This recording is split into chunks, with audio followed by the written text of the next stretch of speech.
goes by with that incredible slogan on the back, NUS, what's it? Global University based in Asia, or centered in Asia. And it occurred to me that I wanted to mention to you that this university is more covered in propaganda than any university I've ever seen in the world. Everywhere you go, there are big banners and posters and logos saying how great NUS is. Well, yeah, NUS is great, but I think it's, my personal opinion, it's a bit tasteless to go boasting about it like that. And what does that mean, a global university centered in Asia? It's meaningless. Well, every university is global, unless it was an unbelievably provincial nowhere university no one ever heard of. That might not be global. But they're all global, so it means nothing to say that we are centered in Asia. We're in Singapore! It's redundant, it's meaningless. And the people who make up these slogans should just stop. Because it adds nothing. It adds nothing to education, it adds nothing to the reputation of the university, and it shows, I think, a certain insecurity that we do not deserve. This university doesn't have to be insecure about its reputation. So it has a great reputation. But this propaganda is, oh God. Anyway, so next time you see this sort of thing, I hope you'll shake your head and roll your eyes, because that's the proper reaction to such superficial and shallow things that are unworthy of a great university. Anyway, that's my tirade for today. And this, you will have seen my email, I hope. I do sometimes send you emails, so check them. The university forced us to change the midterm date. I apologize for the inconvenience to you, but this was not my choice. It's moved to the 16th of March now. And since I uploaded these slides to you, there are two films on Wallace, who I'm talking about today, on YouTube. One of them is quite old, it's from the 1980s, the first one. You can just Google them or search on YouTube. The Forgotten Voyage. It's actually quite a good film. Watch it until it gets to the end, when Darwin appears, and then things start getting dodgy. But I'll explain that. The second one is very recent, 2013. Bill Bailey's Jungle Hero. Bill Bailey is an English comedian, very clever, and a comedian and musician as well. But he is the worst historian, or pretend to be historian, I've ever seen. And his film is awful in the sense that it is extremely inaccurate. And that is going to have to come up again and again in today's lecture, because the subject of today's lecture is not Charles Darwin, but the other one, Alfred Russel Wallace. How many of you have ever even heard of Alfred Russel Wallace? A few hands actually come up. Thank you for doing that. That's the most I've ever seen before.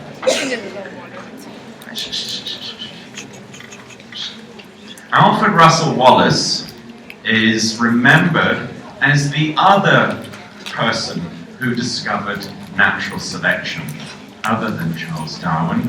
And he and Darwin, fate would thrust them together into, well, anyway, it becomes a famous story in the history of science. But although Alfred Russel Wallace is not very well known and so forth, something dramatic has happened in the telling of the story of this man, Wallace.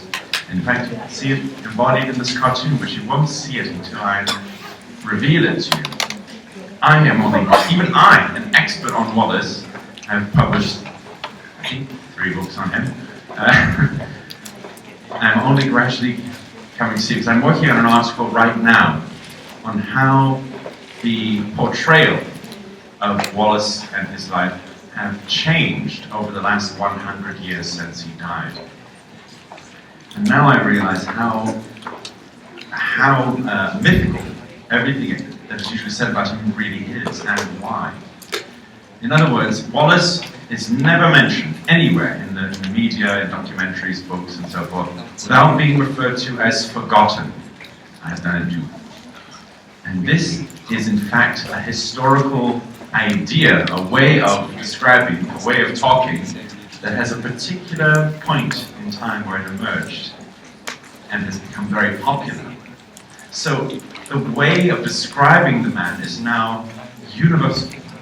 historians and amateurs alike, everyone describes him as forgotten, the forgotten person. But in fact, I will put it to you that he is not forgotten. This is just a particular angle, and now it's a particular axe to grind. Because Wallace has a huge fan club.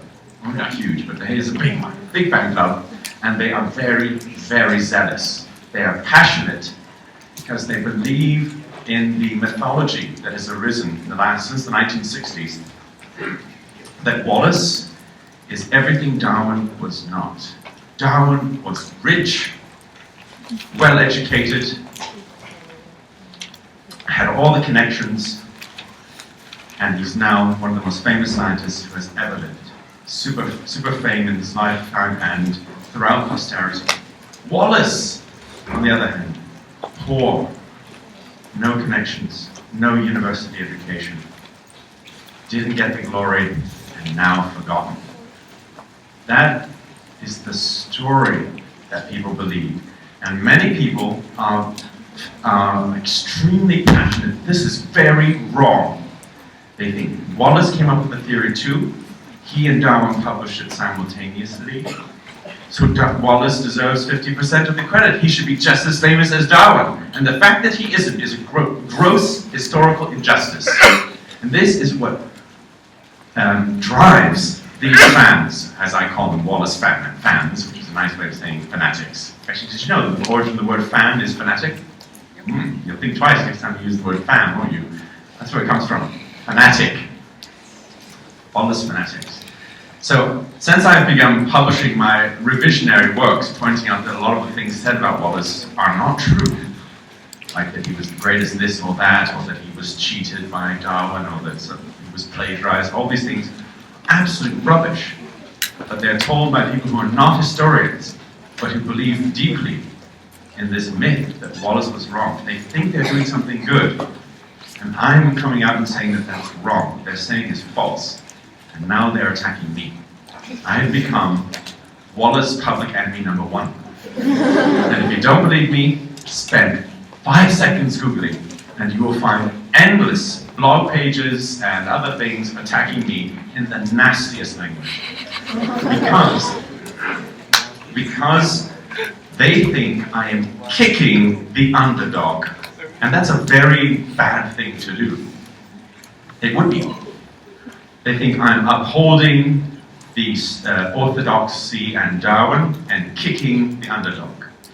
What I'm really doing is saying is that he is not an underdog and he never was, and they are wrong to say so. And that they are not historians, and they are not qualified or competent to be challenging this stuff, but they are anyway. So all these questions of authority will come up. Now, I will take you through Wallace's life that I've prepared you. So, first myth about Wallace that one often hears is that he couldn't be more different than Darwin. Darwin, as you know, from upper classes, wealthy, very wealthy. Wallace, they say, poor working class boy, other side of the social spectrum from Darwin. First myth. No, he wasn't. These are Wallace's parents. Look at the way they're dressed. Look at their wedding portraits. Pretty hard to distinguish them from Darwin's parents, aren't they? I mean, well, I suppose all these old dead people look the same to you, but anyway, if you've ever seen a Jane Austen film or something, these two would fit right in. They are what were called gentlefolk. His father was a gentleman in the original sense of the word. He had enough money not to work. At least at first. But then again, he was a bit of a lazy, unlucky man, and he lost a lot of the money. And then he started having a bigger and bigger family, the debts piled up, and so yes, the Wallaces steeply dropped. But money was not equal to social class in early 19th century Britain. So for example, lots of these early industrialists who got hugely wealthy, but they wanted the status of being gentlemen, and they were snubbed because they weren't. They had made their money through trade. That was totally dirty and despicable to the real nobility and gentlefolk and so forth. But they bought country manners, they dressed in the right way, and they began retreating from industry to live the life of a landed gentleman, to get the status. So money and class status are not the same. So for the Wallaces as well, they had the status. They were lower middle class gentlefolk. They lost the money. They were not working class. They would never have seen themselves, and no one else, I think, would have ever seen them that way. So Wallace was not working class.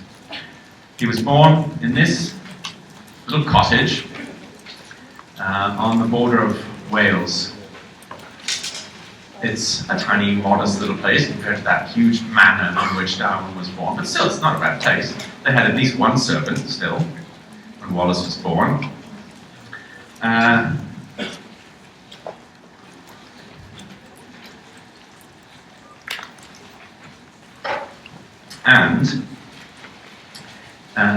This one won't matter to any of you, but he's often also called Welsh, rather than being English or Scottish. He's called Welsh by many, especially Welsh people who want another hero. This area is now Wales, but back then it was England. And anyway, his parents are English.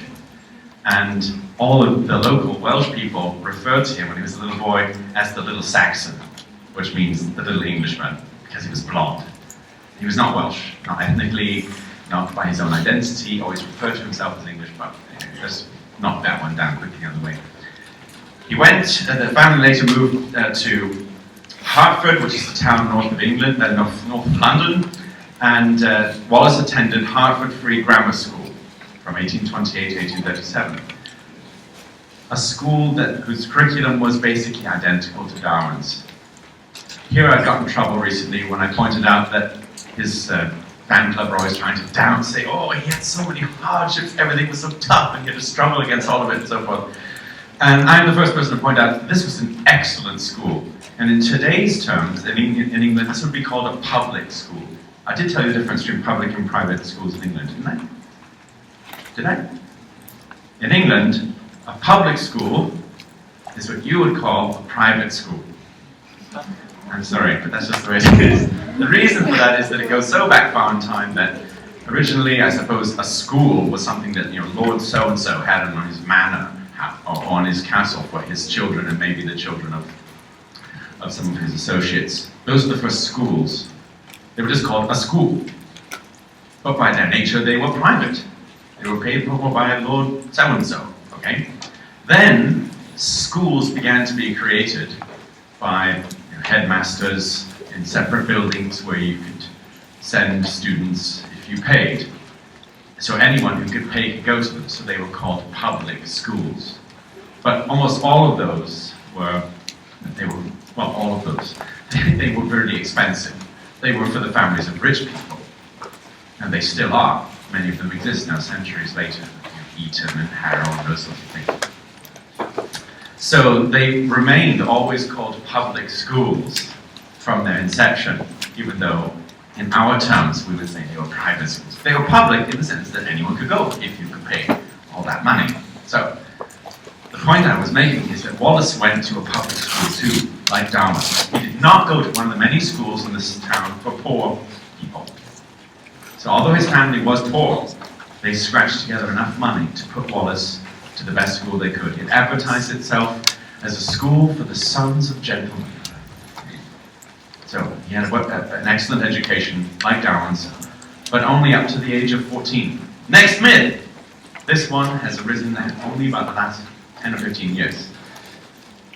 All these books and Wallace fan club websites are saying that poor Wallace was forced to leave school early, at the age of 14, when the family money ran out.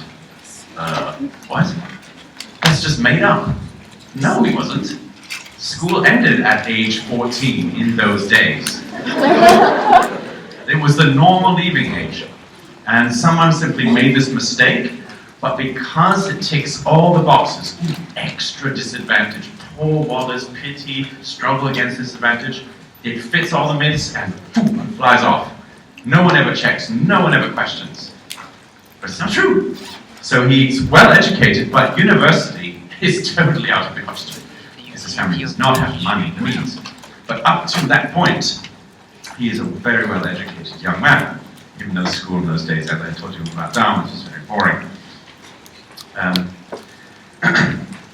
Okay, then he was sent to London to live with one of his brothers for a while, because there was no room in a new house they moved into, it was too small. And his brother was working as an apprentice joiner, which is kind of like a carpenter. And Wallace lived with his brother, and there he, for the first time, encountered working class people. And he would describe them later in his autobiography, describe the way they spoke, and the way they dressed, and so forth. Because these were a different kind of people to Wallace, and so he found that interesting. But it also adds to the confusion of where we should place him socially, because he does have this association with the dirtier side of London life. Oh, and by the way, at this exact moment, Wallace is living in London. I was very pleased to point out this trivial little point in my book about Wallace and Darwin. He was only 1 mile away from Darwin, who had just got back from the voyage of the Beagle. And at this exact moment, what I was telling you in the last lecture about Darwin going through his notebooks and coming up with this theory was happening the same moment that this young boy named Wallace was 1 mile away. They must have walked past each other, of course, and never known each other, until they would encounter each other so dramatically later on. This man, Robert Owen, was a sort of proto-socialist who he was very well known for his endeavors to improve the lot of working people in his industry, and he had lots of philosophical views about how if you improve the environment, you improve people's lives. You can read the quote later. I'm actually going to downplay this one now, because I think it gets overplayed too much in Wallace's story, because in his later life, Wallace believed in all kinds of different things. I almost said crazy, bonkers things, but, well, I will later. I don't want to prejudice you right now. So he became a socialist and lots of other things in later life. And he describes it as beginning here. But I'm now downplaying this because Wallace doesn't mention anything about Owen or any socialism throughout the period that we will be talking about. It's something, I think, from his later life. So he does later become a type of early socialist. That is Wallace. Okay, so after this short time in London, he heads off north to join his elder brother, William, who is a surveyor. Okay, and I actually found a picture of a Victorian surveyor for you. Surveying, okay, I hope you recognize this. You still see surveyors around Singapore these days, so the equipment is a little bit outdated, but it's basically the same thing. Working in the countryside, measuring the land. This was a great boom time to be a surveyor because of the railway boom. Railways were springing up everywhere. In fact, I think it was the greatest railway building boom in the history of the world. We built more railways, like 100 times more than we have today. They were building railways because it was such a great investment and speculative bubble that people were just dumping money into the railway companies to keep going, and the shares were coming out, of course people couldn't stop, so they were building railways to the middle of nowhere just to keep going. I'm not joking, literally they built railways just off into the countryside just to keep building, as long as the speculations and the investments continued. So all of that land and so forth has to be surveyed. So it was an excellent time to be a surveyor, but eventually the bottom would drop out of that market. Here are a couple of maps that Wallace actually contributed to. The other thing that fueled the boom for surveyors at this time was that there was a change, the government changed the law, and the way that people paid their tithes, which is a kind of taxes, was no longer a proportion of their crops, but rather was proportional to the area of the land. So of course it all had to be measured. And Wallace was a little uncomfortable with this because it was not very fair to the farmers and the peasants and poor people and so forth. But he did it anyway because it was his job. So here he is, the first photograph we have of him around 1848, age 24. So not that different from you. This is actually not a photograph. It's actually called a daguerreotype, which is an early type of photographic process which put an image on a metal plate. Didn't I tell you about this before? With Darwin? No? Daguerreotypes, they're quite weird. I can't show you on a screen what they look like. I have to show you. They look a bit like a mirror. And when you shine it, when you look at it at the wrong angle, it looks like a negative. And you don't really get the angle just right. Do you see the image? And another a disadvantage that was they couldn't be printed and reproduced in the way the later photograph could. And you only got one copy because it was sort of imprinted on a sheet of metal rather than ink. But anyway, Wallace's sister married one of the early photographers, and who probably took this, I don't know, but it seems to be likely. One of the other odd jobs Wallace got into trying to make ends meet, he tried watch repair for a few months. He hated it because he had far preferred working outdoors as a surveyor. And it was during those days working outdoors that Wallace first started to get a little bit interested in science as a hobby.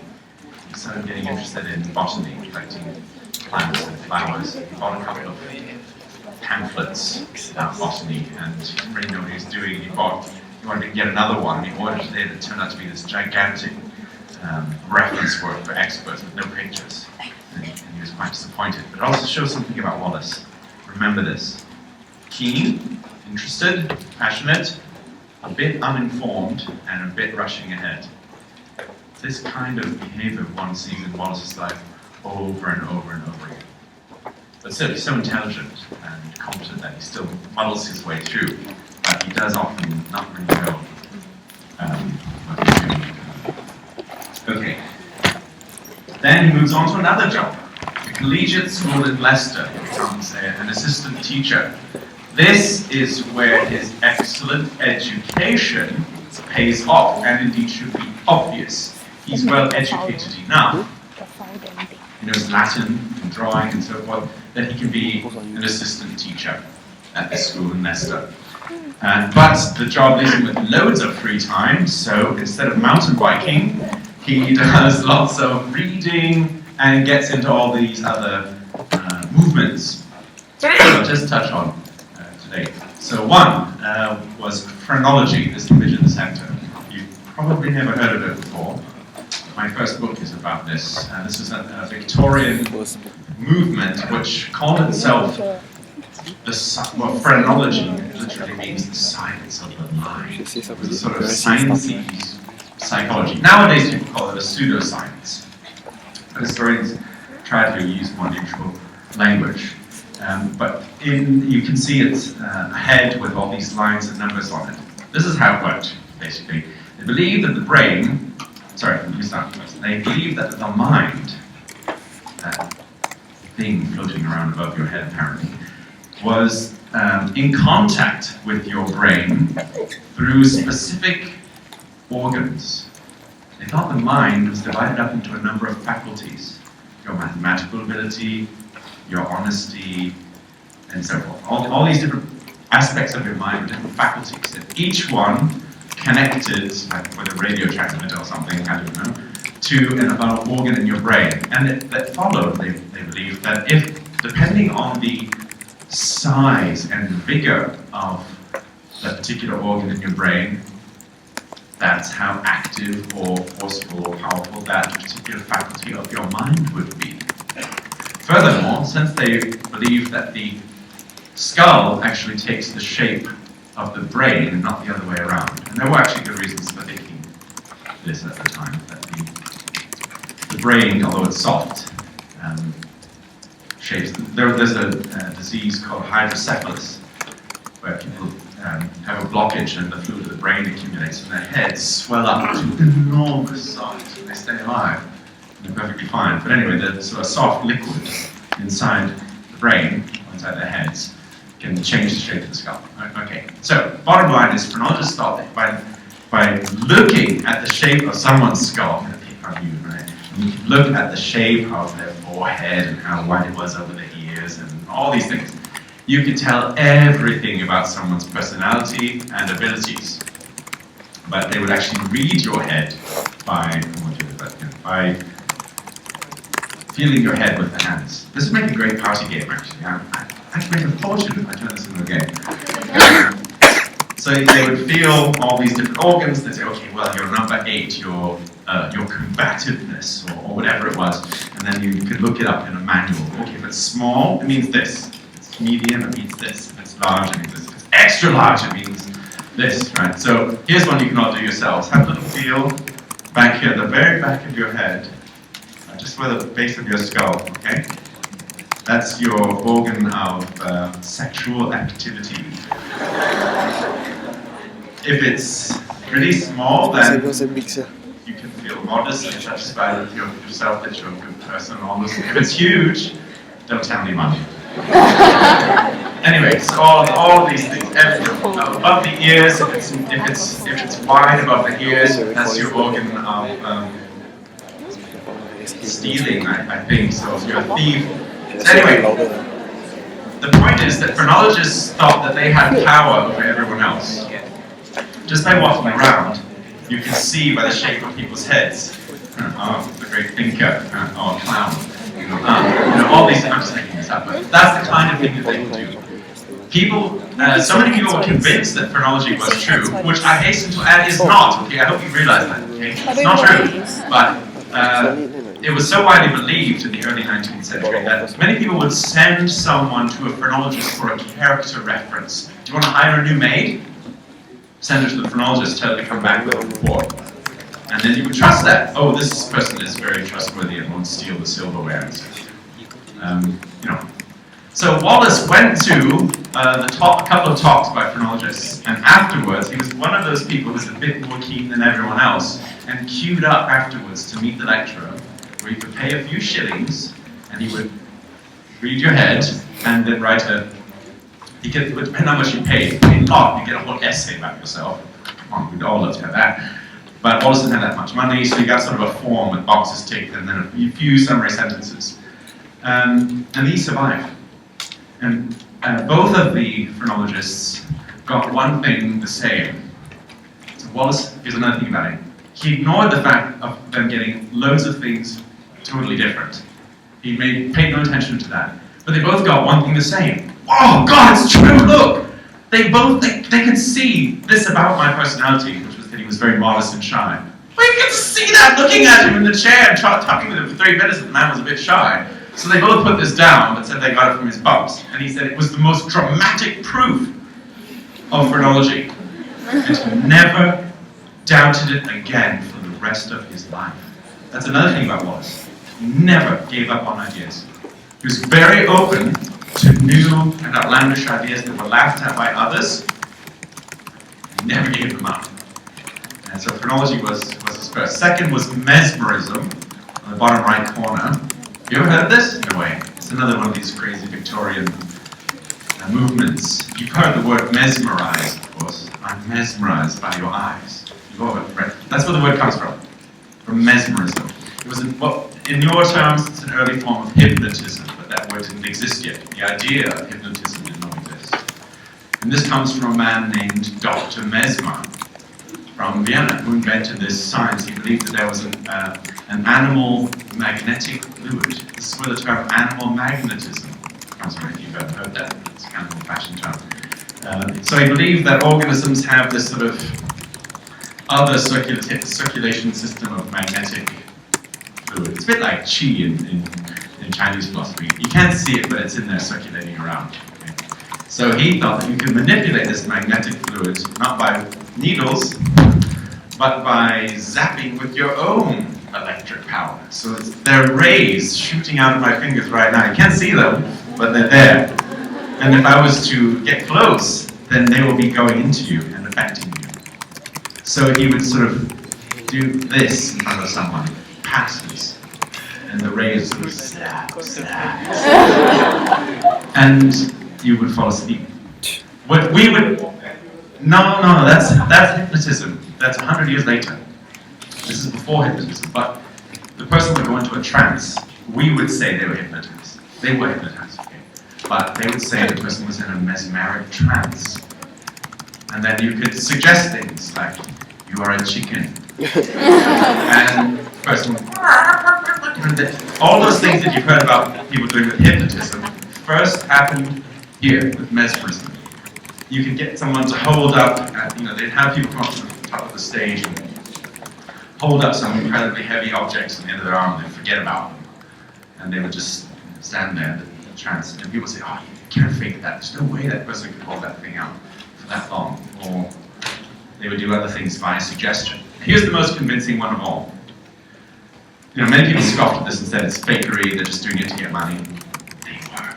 But here's something that cannot be faked. You can put someone in the mesmeric sleep, or the mesmeric trance, and conduct an operation on them. Remember, there were no anesthesia back then, as I told you before. You cannot fake that.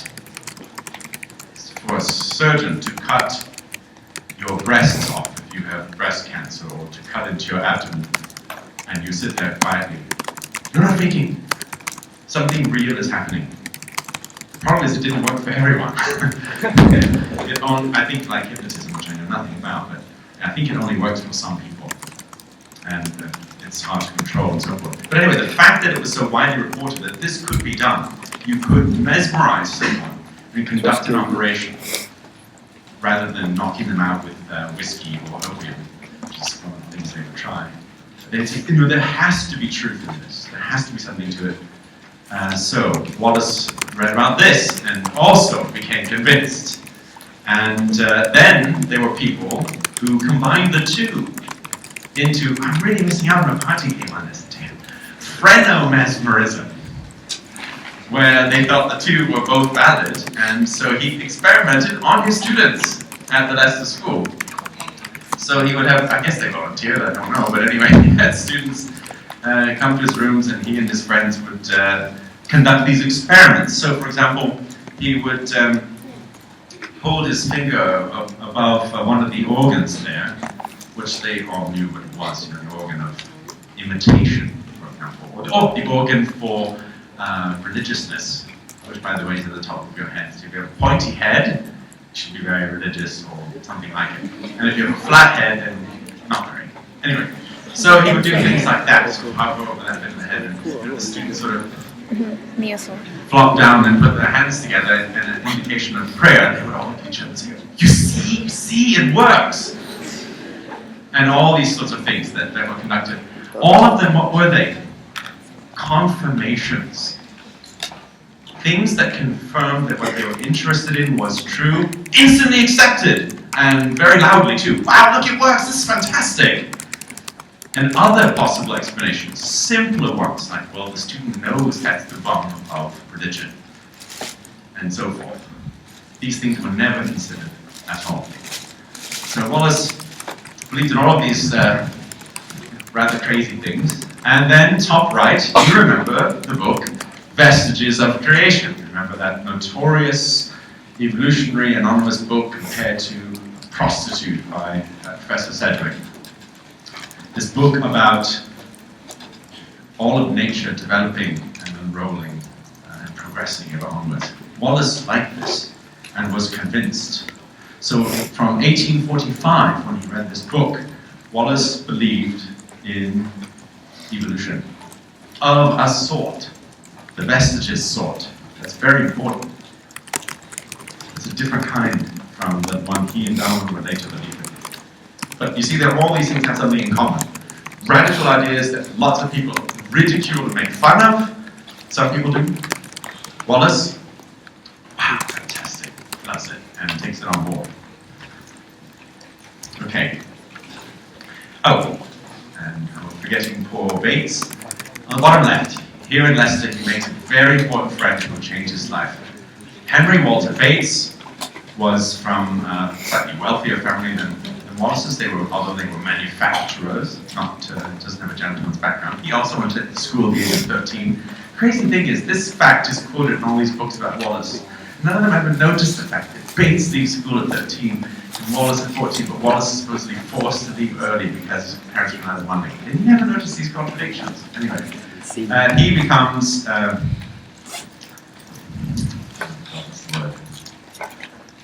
anyway, sent away to learn a trade. He and Wallace get to know each other at the library, probably, maybe talking about vestiges and other such scientific topics. And Bates introduces Wallace to another science, entomology, study of insects. Bates has actually already published a scientific article. And so Wallace enthusiastically takes on another new thing, Is it Darwin? insect collecting, and he's amazed at how many kinds of insects there are just around Leicester, where they were living. There are thousands. It was amazing, and this really opened Wallace's eyes and really leads him into the scientific world, or the scientific community. Okay, now we have this letter that survives, in which Wallace says to Bates, "I have a rather more favourable opinion of the Vestiges than you appear to have. I do not consider it a hasty generalisation, but rather as an ingenious hypothesis, strongly supported by some striking facts and analogies, but which remains to be proved by more facts and the additional light which more research may throw upon the problem. It furnishes a subject for every observer of nature to attend to. Every fact he observes will make either for or against it, and it thus serves both as an incitement to the collection of facts and an object to which they can be applied when collected." So that's Wallace writing to his friend about vestiges. He is, he's for it, and he thinks it's something that should be looked into. Okay, now here's another letter that survives from 2 years later, Wallace writing to Bates. And here's our next mega myth, which I have just demolished in an article last year, which I'm rather proud of, and for which I was attacked within weeks by one of the mega Wallace fanatic bloggers, attacking my article as rubbish. And let me explain what this is all about. So in the usual version of what Wallace's life, this letter is appealed to show that Wallace and Bates wanted to go to South America, to Brazil, to the Amazon, to hunt for the solution for the origin of species. Wow.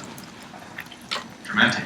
They're heading off to become Darwin, as it were, right? Sounds almost too good to be true, doesn't it? Well, this is the first page of Bates' book, which he later wrote when he came home in 1863. That's after Darwin's famous book was published in 1859.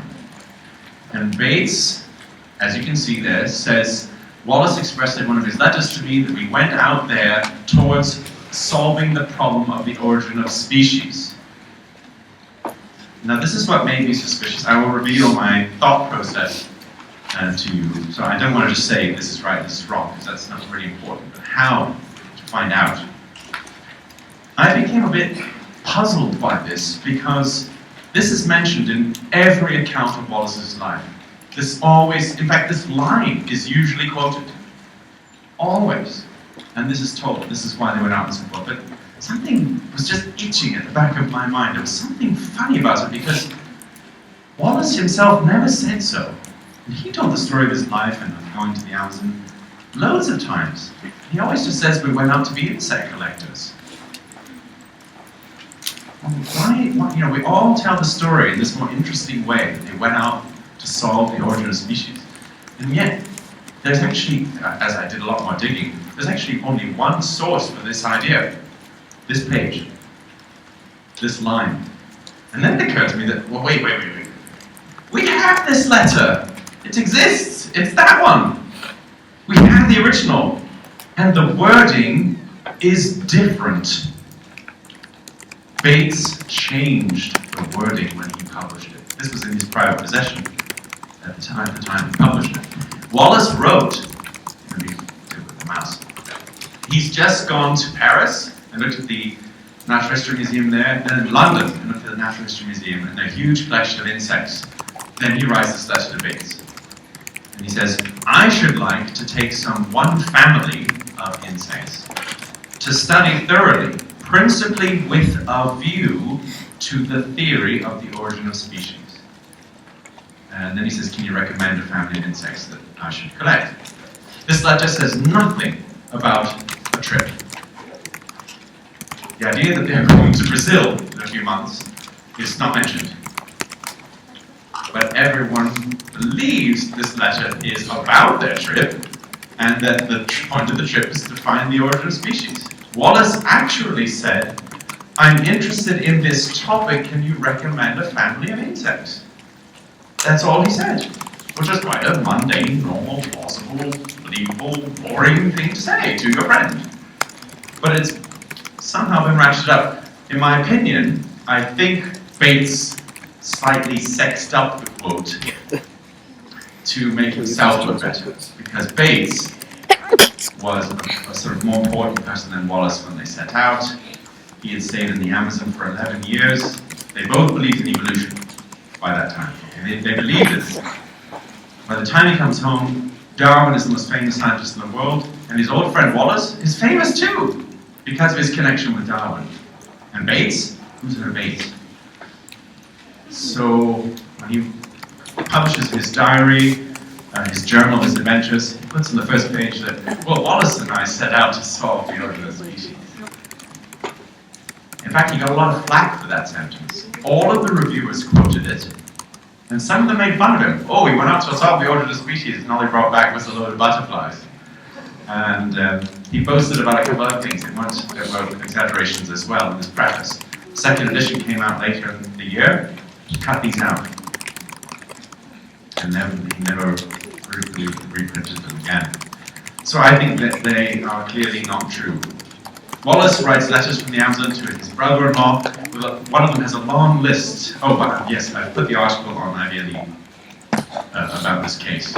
If you're interested, this is just for further reading. It's not going to be an example. But Wallace gives a list of all the things he's working on to his brother. I want to write a book about this, and I want to work on that. And there's no origin of species or evolution in any of it.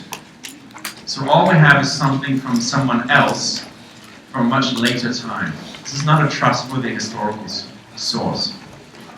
When I brought this out, I was viciously attacked. Go read it yourself. It's nasty, horrible stuff. By these, oh, I better not start. Anyway, by these amateurs. They're not historians. The one who wrote this thing is a cockroach expert. That's what he is. He's a cockroach expert, but he loves Wallace and he thinks he knows history better than me. He doesn't. He doesn't know anything about Victorian times. He just loves Wallace. And anything that I say he thinks detracts from Wallace, the superhero image, he bashes me. It has nothing to do with the search for truth or for historical accuracy. So bring it on. Okay. I'm ready. So Wallace and Bates set out to the Amazon not on a quest for evolution as noble heroes. They set out to make a living, to be natural history collectors, to collect birds, insects, and animal skins to sell to the incredibly growing and valuable market throughout Europe for, well, there's something to find a point on it, dead things, dead animals, dead birds, dead cats, dead squirrels, dead beetles. Preserved natural history specimens, as you can see in these museums. There's the bird of paradise, and that rhino, and the giraffe, and so forth. This is the kind of thing that the early Victorians were extremely keen on. I've just put in a few images here. So look, if you were a gentleman and you went to the London Zoo in those days, you could poke a bear with a stick. No, I think he's not bringing in a piece of bread. Oh, anyway. This is when zoos were not public. This is today the London Zoo, but back then it was the Gardens of the Zoological Society, co-established by our own Raffles, by the way, but members, fellows of the Zoological Society. This isn't just the rabble, also the public. These are well-to-do people who are supposed to know what they're doing, who are supposed to be scientifically inclined, and you can take guests as well. That's how the zoo began. So organizations like that paying big money for living or dead animals to fill their display cases, to fill their drawers, to have complete collections. This was sort of part of the Victorian craze, was to compile complete catalogs or complete collections. They wanted to know about the whole world. They wanted to record every living thing that lives on this island or that country or that continent. And of course, young men who need jobs, who like science, when there are no jobs in science in industry or government or education, It's fantastic. You get to go out on your own, freelance. This is like gap year, dream gap year or years. You just head off with your friend and go to amazing wild places, live in the jungle, shoot everything you can see. Skin it, stuff it, dry it, pack it, ship it back, and get money. And along the way, some people just do that. Wallace and Bates are a step above that. They're not just collecting for money, which that's their job, but they're also keeping a set of their collections for themselves, because they are themselves naturalists. They're not just collectors for pay. And they have higher ambitions. They want to write scientific papers and scientific books someday. That's why they keep journals, which they eventually publish. So they are naturalists, just like Darwin, just not as rich. Okay, this is the British Museum in the 1840s. Look at all those dead things. See, someone had to go out and shoot those and stuff them and ship them back, and someone paid for them. And they're all worth a few pennies. This is the same place a few years later. I think that's even more crowded. There's actually, I just noticed there's more dead things in the cases. Look at that. Between there and there, they packed it with even more stuff. Yes, as people like Wallace. These are some of the things he later collected in Southeast Asia. So this is what drawers would look like. And then you can see all these beautiful things. And this is a caricature of a collector running around with an insect. So imagine Wallace a bit like that, but serious, he's not a clown. Do you need a 5-minute break? Yes, okay, let's take a break then. So Wallace explored first for a while with Bates, and then went off on his own with various South American Indian assistants, living in the jungle, exploring, doing a bit of surveying of one of the rivers there, and making lots of discoveries for 5 years. So it's a big deal. He spent five years of his life doing this. So he's a really accomplished naturalist in this. These are some of his drawings of palm trees and some fish from the Amazon River. But so after 5 years of this, Wallace had built up, he'd been selling specimens all along, he built up a big collection, and he was heading home in 1852 when disaster struck. The ship on which Wallace was traveling, which, well, we have to say, was a really cheap, rubbish old tub, which Darwin would never have been caught dead on such a crummy old boat, but Wallace was full. Anyway, so the ship caught fire and sank in the middle of the Atlantic Ocean. And all of Wallace's personal collection went down, and a lot of his notes. A huge setback. He and the crew were all safe on the ship's boat, and they were picked up, and they returned safely to England. So Wallace had lost almost everything, but he had his health, his ambition, and here's some photographs from him at that time, which you can tell from the one on the left that no, the right, that he's fattened himself up, ready for another expedition. I think he was quite plonker in that one, after starving in the middle of the ocean. So Wallace decides to set out on another expedition, not to go back to the Amazon where his friend Bates and many other European collectors are busily employed. For one reason or another, he decides Southeast Asia will be his next destination. And so he does some networking. This is always very underplayed in Wallace stories by the Wallace fan club because it's not disadvantaged enough. But he does some networking with some well-to-do people in the scientific community that he's impressed with his talks and materials about the Amazon. And he asks the Royal Geographical Society to help him get funding to come out to Singapore.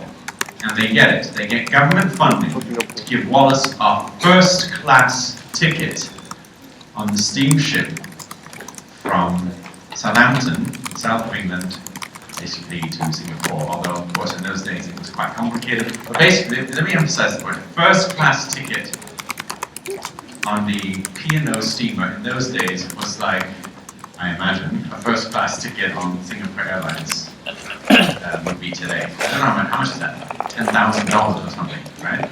Really expensive. It's a lot. Free flow champagne all the way. And it's literally true here too. On these steamers, it was almost all first class passengers, and it was free flow champagne and everything else all the way. They wined and dined you first class, really meant first class in those days. But because, of course, there was no Panama Canal, what the steamships would do is that, I'm sorry, there's multiple lines on this map.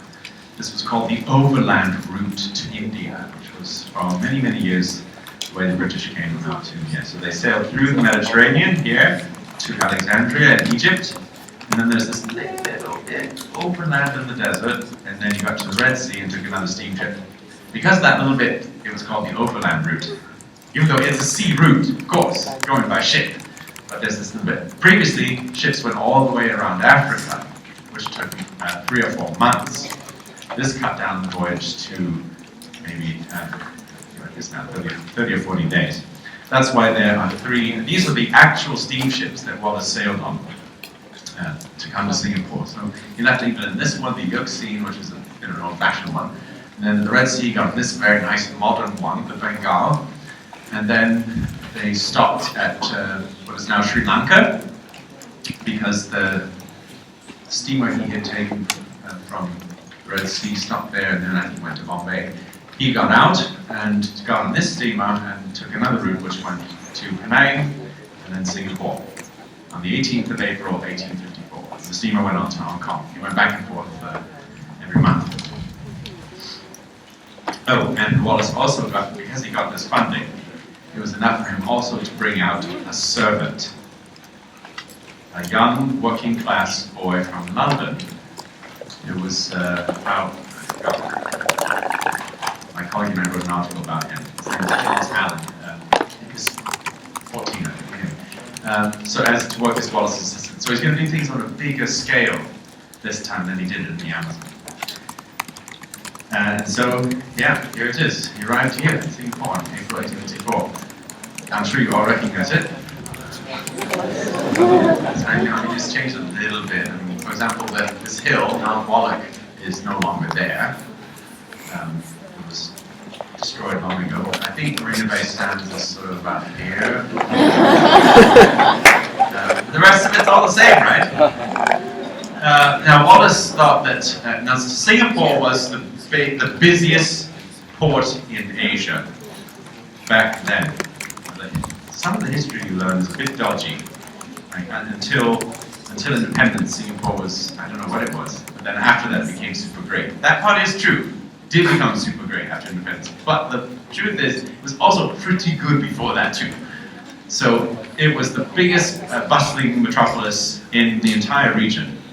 Ships, thousands of ships coming and going every year.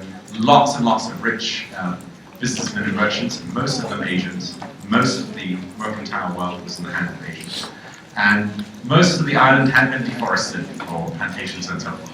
So Wallace, who stayed in that, oh, actually I've got a picture of that, because of course I wrote a book on this and I had loads of material. Wallace, yeah, he was listed in the Straits Times as arriving, where is he, yeah, Mr. Wallace. Mr. and Mrs. Egremont, Mrs. Wallace, and so on. Anyway, when you were a first-class passenger, your name was printed in the Straits Times when you arrived and when you left. This was considered public knowledge in those days. You wanted to know which gentleman had just arrived, so you knew who to invite to your dinner parties and so forth. That's the way they did things in those days. So, Wallace arrived in style, and I think he probably stayed in the London Hotel, which was run by, check out my book, Dispelling the Darkness. This chapter on Singapore is quite fun. I think he stayed in this hotel run by this wacky Belgian who had all sorts of harebrained schemes about how to get rich or make money. He was always trying different things. At one point, I think he was one of the first people to sell ice in Singapore.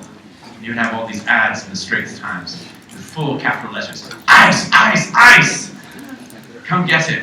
It's quite expensive. It comes from far overseas and so forth. He then offered an ice week for those who are suffering from tropical brain fever, whatever that was. I don't know what that is, but people got too much sun, I guess. That's why they wore pit helmets in those days, to protect the European brain from the strains of the tropical sun. So, he probably stayed in the London Hotel, don't know for sure. Which, okay, this is the Esplanade. Oh, sorry, the Padang. We call it Padang now, but in those days it was called the Esplanade. That hasn't changed, okay?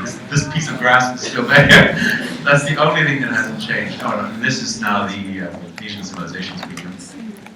So there was various really big houses for wealthy merchants had been built along the face of the front side of the Padang. Of course, just on the other side of the Padang was the beach. And this one had been turned into a hotel. Wallace stayed there. Maybe it's through the French-speaking Belgian owner of the hotel. Maybe, I don't know, but it's possible. That Wallace made contact with the French missionaries who were based in Singapore, and through whom Wallace got permission to go out to that remote region deep in the interior called Bukit Timah, which was reached by a long, well, they had a long road out there. And so Wallace stayed in this church, St. Joseph's at Bukit Timah, which was a very pretty little church which had just been built the year before. Unfortunately, they knocked it down in the 1960s. In the 1960s, people destroyed more beautiful buildings than any other time in history, I think. So this was the old one. Anyway, this is the new building that's there today, but on the exact same location. So Wallace stayed there with his assistant and got to know Singapore for the first time. Going off to Bukit Timah and the other Bukits around there, because on the tops of the hills were the only patches of preserved natural ancient forest, which is of course what Wallace wanted to get: birds, insects, mammals, and so forth. And so the operation, Wallace's business began, which was to go out every morning with his assistant and kill everything they found.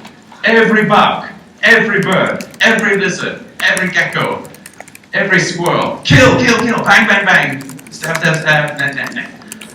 And bring them all back, preserve them, dry them, skin them, pack them, label them with their scientific name as close as possible, and ship them home. And this would be carried on for the next 8 years. And he made a very good living doing this. While he was staying at that church, something dramatic happened, which I bet none of you have ever heard of. The riots of 1854. Wallace wrote this in his famous book, The Malay Archipelago, which I highly recommend to you. While he was staying in Bukit Timah, one morning 600 Chinese passed our house in straggling single file, armed in the most impromptu manner, with guns, matchlocks, pikes, swords, huge three-pronged fishing spears, knives, hatchets, and long sharpened stakes of wood. They were going to buy rice, they said. The disturbance lasted a week, and even now men are still occasionally killed. Nobody knows why. Well, when I was writing my book on Wallace, focusing particularly on Wallace in Singapore, because that interested me most, I was quite keen to find out about this. Not a word of explanation had ever been given. Well, it turns out that Wallace is simply wrong. Nobody knows why. No, Wallace didn't know why. He didn't speak any Teochew or any other of the local languages. He didn't speak Malay yet, but he would learn Malay. So he didn't have a clue. Wallace was in the midst of the greatest war ever fought in Singapore until 1942, when the Japanese invaded. And nobody's ever heard of it. It was fought between two groups of Chinese, the Teochews and the Hokkiens. All of them were, in those days, from China.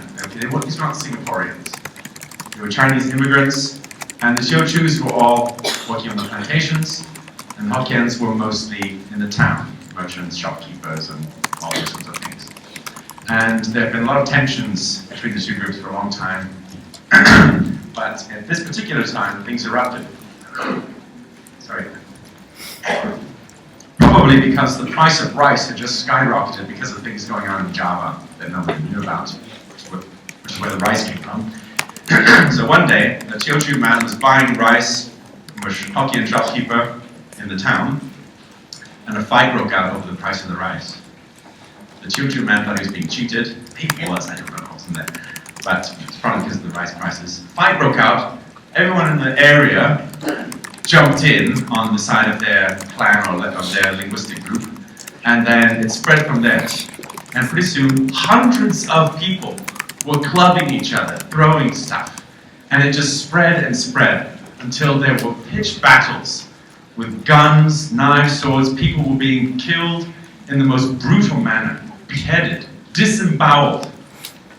One lady was being carried along in her palanquin, that's one of those carried little chair things, and I think she was Hokkien. And she was being chased by a mob of men. She went to a small police station to try and get help, and the policemen, who were all non-Europeans, except for I think the constable was a European, tried to protect her, but her palanquin was being filled with spears and arrows and knife blows, and it was shattering. The lady gets off into the police station, which we would call a hut. It's just a little wooden shack. But she got in there, and they kept her safe, and they managed to keep the mob back for a while. I think she escaped, but her husband had been murdered.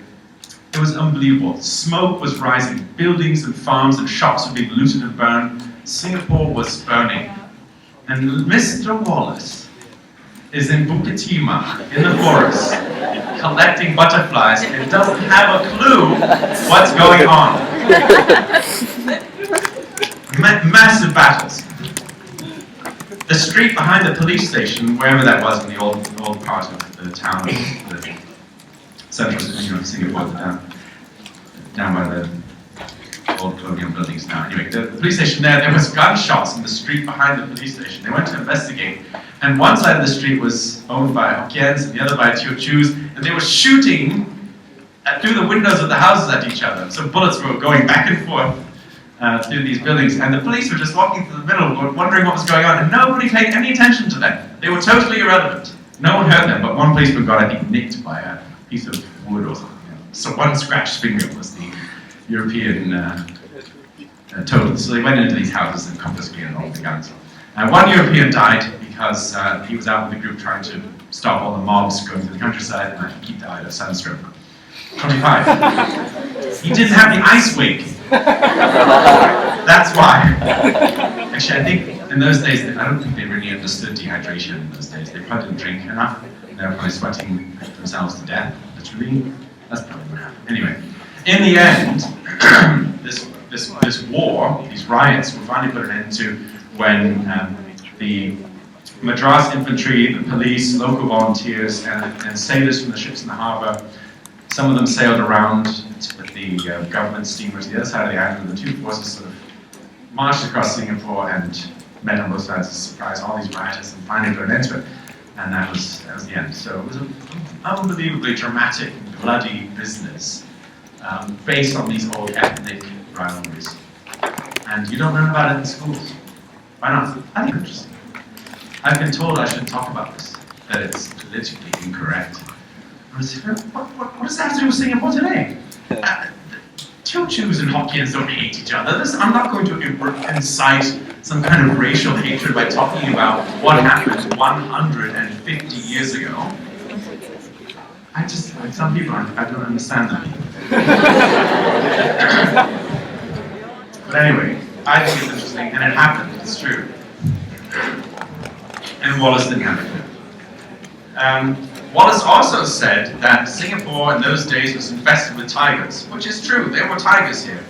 He said that it was so dangerous that about a person per day is killed in Singapore by tigers. In fact, I'll bet some of you have heard this. If you've gone to, I don't know, places like Bukit Nature Reserve or some of the museums, you'll sometimes see pictures of a dead tiger and a man with a gun, and it'll say something like, oh, the tigers are so dangerous in Singapore that they killed about a person per day and so forth. Well, I checked everything Wallace said about Singapore. Well, not everything from my book. I took nothing on faith. I tracked it down and checked it. No one had ever done this before. This claim by Wallace that a person per day was killed in Singapore has been repeated by hundreds of authors and documentary makers and all that sort of thing. So I read all I could from other travelers who came to Singapore and wrote accounts of what it's like here. And it turns out that everyone said that. Everyone said that about a person per day is killed in Singapore. In fact, people wrote that for about 30 years. Do the maths. How many dead people is that? You can pile up a pile of corpses bigger than Bukit Timah if it was one person per day for 30 years. So then I checked the contemporary evidence from the Straits Times. In the year that Wallace said that, I think 21 people were killed. Not 365, but 20 or so. So yes, people were still killed by tigers in those days, but it's a myth, it's a legend that was never ever true. But like all myths sound kind of fun, they just get repeated endlessly. So it's not true. So, in fact, there was this article in the London satirical magazine Punch making fun of a newspaper editor in Singapore who was complaining that so many people were being killed by tigers and something should be done about it. So he made a joke that Singapore was being rapidly depopulated by tigers.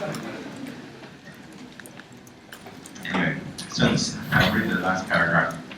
No, the second to last. If the population of Singapore is really being converted into food for tigers, and the inhabitants are departing as regularly as the steamers, it is high time that something should be done to save the remnant of the populace. Considering that the tigers have evidently got the upper hand, we think they show a sort of moderation in taking only 2 inhabitants per week. For it is clear that the brutes are already on what may be considered a low diet. The Singapore journalist expresses his fear that the evil will go on increasing, or in other words, that the population will go on diminishing. And we fully sympathize with his editorial fears, for even should he be so lucky as to escape till after every other inhabitant is disposed of, it would be a sorry consolation to feel oneself constituting the last mouthful at a feast of tigers. So it was known around the world, Singapore had its reputation for tigers, because every traveller reported this story. So it was famous around the world, Singapore was associated with tigers. But it was a legend, isn't it? Or I should say, an incredible exaggeration, a vast exaggeration. And of course, they were all killed off by some of you probably heard that story about the one that was shot at the Long Bar Raffles Hotel. That's another myth.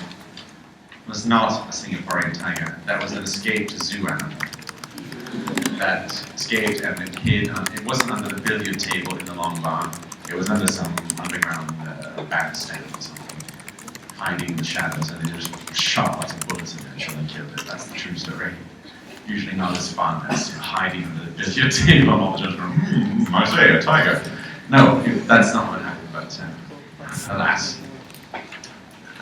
Okay, so here, most of Wallace's notebooks from his time as a collector and naturalist in Southeast Asia still survive. I'm actually working on editing and publishing these now. It's a lot of work, because they're very complicated documents, as you can see from. This is a list of birds collected in Singapore and Malacca, where he's drawn, sometimes their beaks or their feet. But these are lists of birds that he has killed, or his assistant, Charlie Hammond. And the point of a collector is, of course, now Darwin's, as a collector, was somewhat different. Darwin's goal was also to put together a catalogue of all the things that live in a particular place. But there are important differences. Darwin would get 1 or 2 to show these are the things that live there. Wallace would get all he could because they were all for sale. So he would keep the nicest one for himself, for his personal collection, and all the others of, say, this kind of bird or this kind of butterfly were for sale. So he would just keep on getting them. He would keep shooting or keep netting until they couldn't find any more, and that area was no longer profitable. And then he and his team would up sticks and move on to somewhere else. And this is how it worked. Here's a page on beetles. In fact, he drew these pretty pictures only in the early days. Eventually, his notebooks are just lists of some of the names of beetles or birds or whatever. But, sorry, I almost missed another point. Another important difference between Darwin and Wallace as collectors is that Darwin collected an amazing range of things, from fossils, rocks, minerals, to corals, fish, worms, mosses, mushrooms, mice. Basically, Darwin collected even dust. He collected dust on the sails of the Beagle in the middle of the ocean. Which is actually quite interesting. You know, where's the dust coming from? We're in the middle of the ocean. It's not a dusty place. Where's the dust coming from? That's actually quite a good thing. So it turned out it was blowing from Africa. And it turned out that there were microscopic living things in the dust. Anyway, so Darwin collected a bizarrely wide range of things. Wallace collected a very narrow range. Insects, birds, mammals, and some reptiles. One more thing. Shells. In other words, snail shells. Because it's not the snail shells, they're pretty. I mean, some of them are pretty colorful. They're not like a modern biologist, they would just take the snail out, pull it out, chuck it away, and just keep the shells. Because you can't preserve a snail, it's just going to rot. Insects could be dried and packed. Birds and mammals, they were skinned, they were scraped clean, dried, some preservative put on, and then sewed up with cotton inside, and then you have a tube bird, which kind of looks like a bird, but it's just a skin. And those are what get sent off and either to be sold to collectors or museums. So Wallace has quite a narrow range, but masses of them. And that will be important for his science because he will be dealing with so many individuals of the same kind that he will often be struck by their diversity. If you went out and collected a butterfly, okay, you go out and say, wow, this butterfly's really beautiful. I've never seen this in any other island. But if you collected 50 or 60 or 100 of that kind of butterfly, you probably notice that they vary. Some of them are a bit brighter orange, or some of them have some little spots, or some of them are just a bit smaller. All sorts of things about them can vary.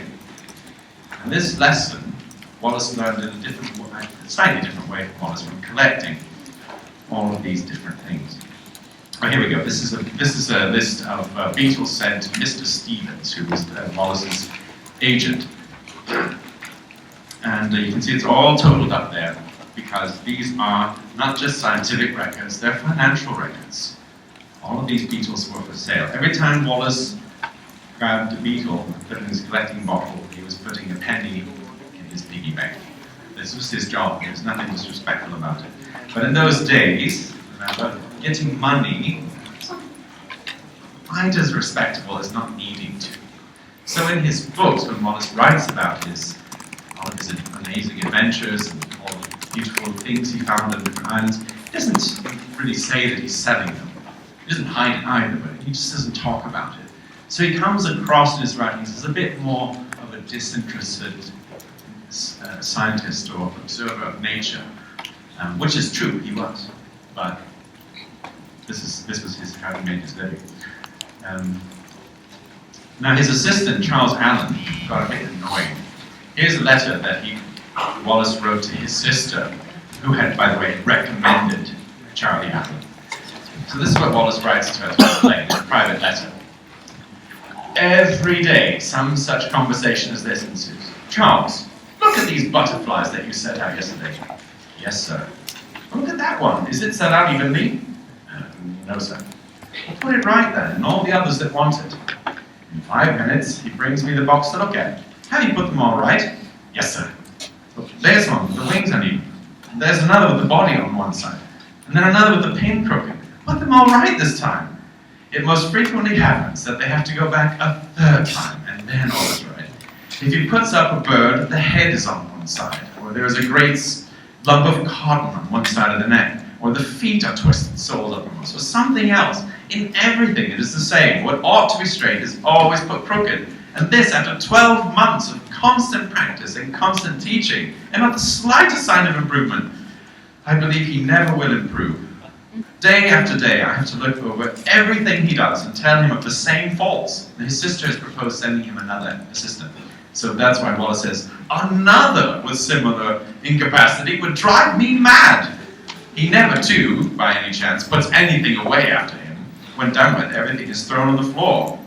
Every other day, an hour is lost looking for knives, scissors, pliers, hammer, pins, or something he has mislaid. So Charlie was probably getting nagged a lot, but he was polite about it. So after they went on to Sarawak, Charlie decided he had enough of working for Mr. Wallace and said he preferred to stay behind and work at the Christian Missions School in Sarawak. And so he left Wallace's employ, although he would later come back as a helper a few years later. But in his place, Wallace had met this extraordinary young man, who we know only as Ali, who was a Malay boy from Sarawak, who was about, we don't know, but maybe about 13 or 14, or maybe even less. We don't know, because Wallace didn't know his actual age, but he was really young. And he agreed to go with Wallace. At first, I've just finished an article about Ali. So I'm happy to put out something new about him in the printed world. Because he's quite a shadowy, unknown figure. We don't know that much about him, which makes him more interesting. So, he was at first actually just a servant. In other words, he was a cook and a servant. So he would gather water, he would cook. We don't know. I would love to have his cookbook. All I know is from the list of things Wallace bought, there was lots of curry and rice, but what exactly did you make? I'll never know.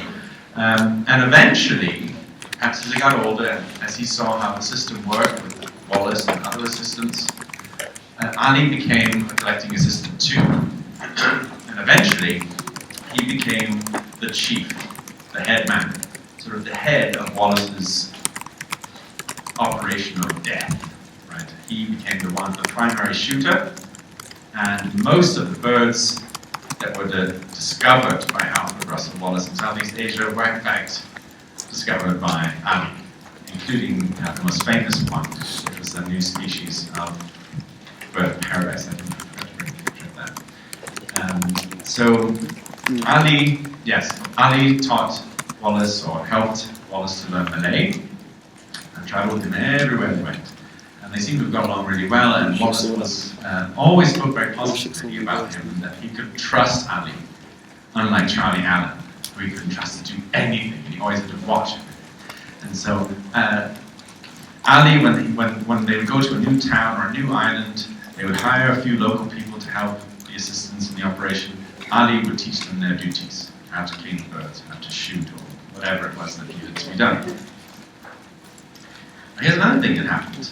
When Wallace he was back in Singapore in 1856, and he wrote a letter to his agent to help him sell books for a young man he met in Malacca named George Rapper Jr. You probably will never have heard of him, although there is a Rapper street or road or something like that.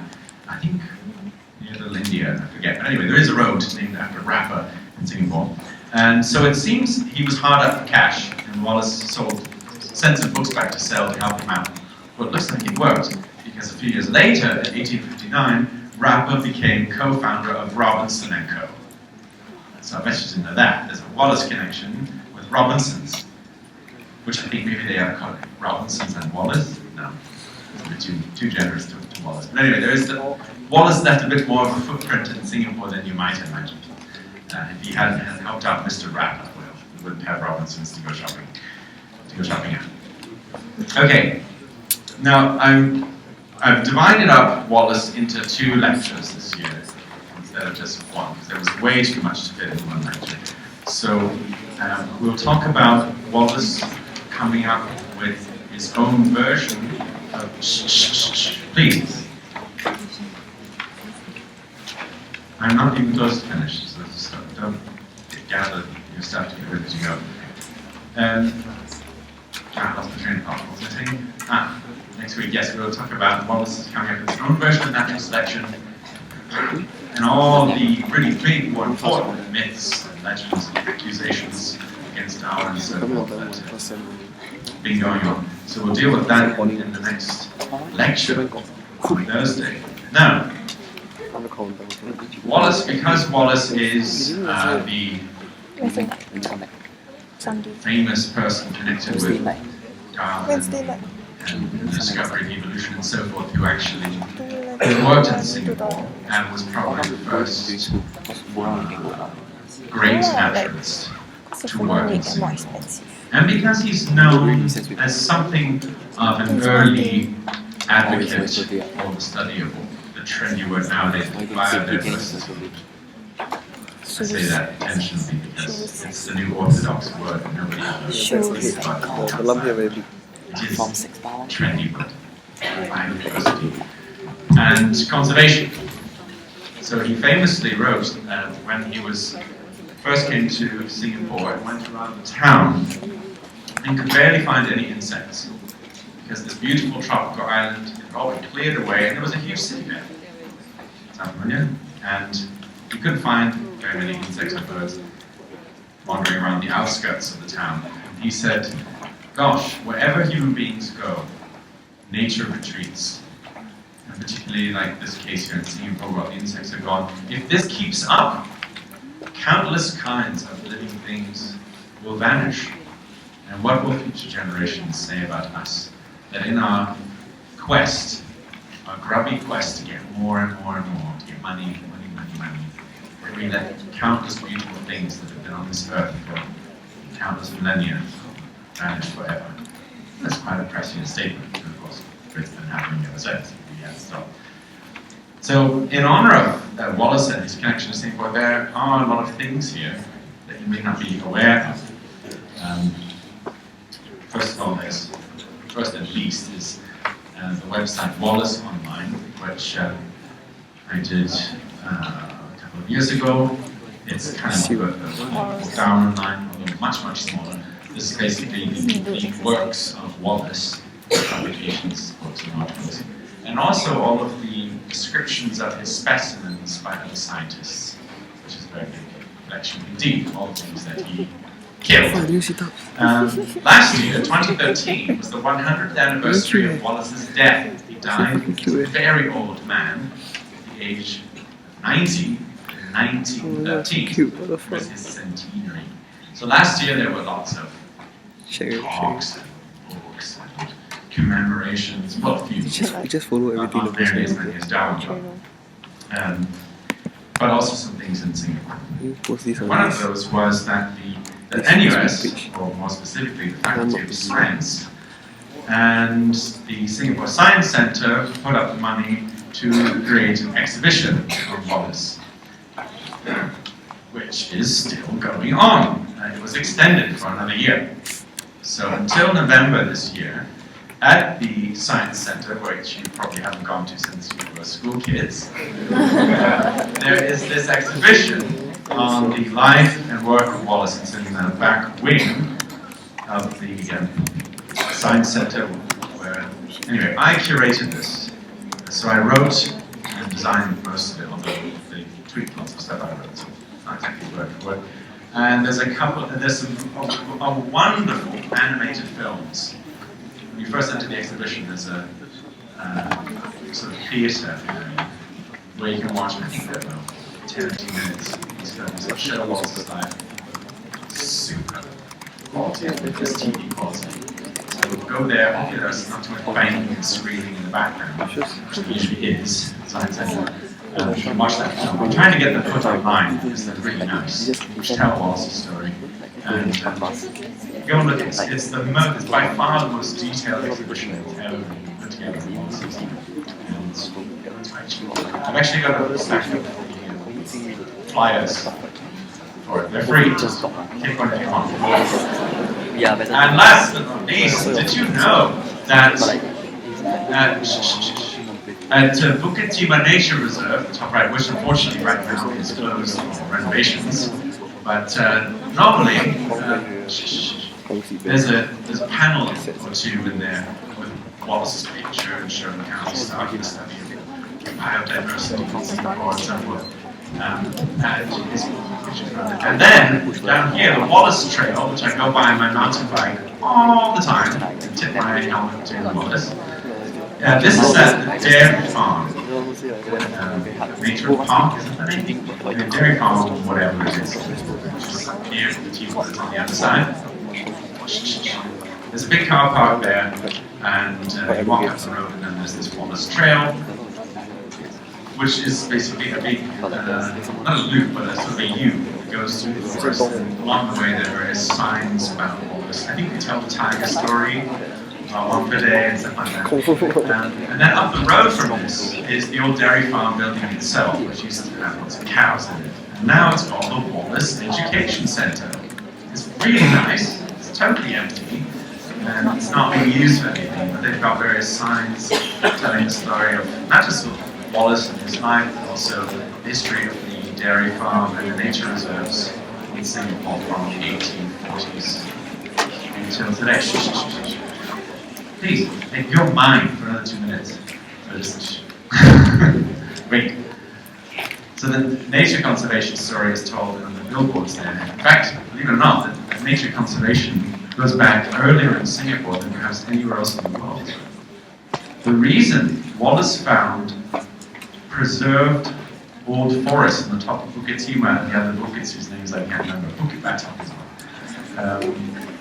The reason there was still forest up there is that the governor of Singapore had banned any further logging on the hilltops because there was a recent theory from a writer who's based in Penang, that if all the forest was cleared, then the rainfall would disappear, and Singapore would be ruined by a drought and would be too hot and so forth. They felt the forest on the hilltops was necessary to preserve the climate. So it may be that Singapore has some of the, or if not the first climate change legislation in the world. Believe it or not. I don't know. Possible. So Wallace benefited from that because these patches of forest were preserved for, which it turns out not to be true. We would still get the rain even if all those trees were not, but they didn't know that. But that's why the trees were preserved, and that's why he was able to put together his collections here. In a way, Wallace's collections here, I'm putting together a new project to study this. His collections might be the only way we have of restoring the original Biodiversity of Singapore, because he collected before almost all of it was killed off. And his is the oldest snapshot. If we can reconstruct his catalogue and his collection, which we can, it's a long story. But if we could reconstruct that catalogue, we might be able to reconstruct what originally lived here. Okay, well, that's enough Wallace for today. So until Thursday.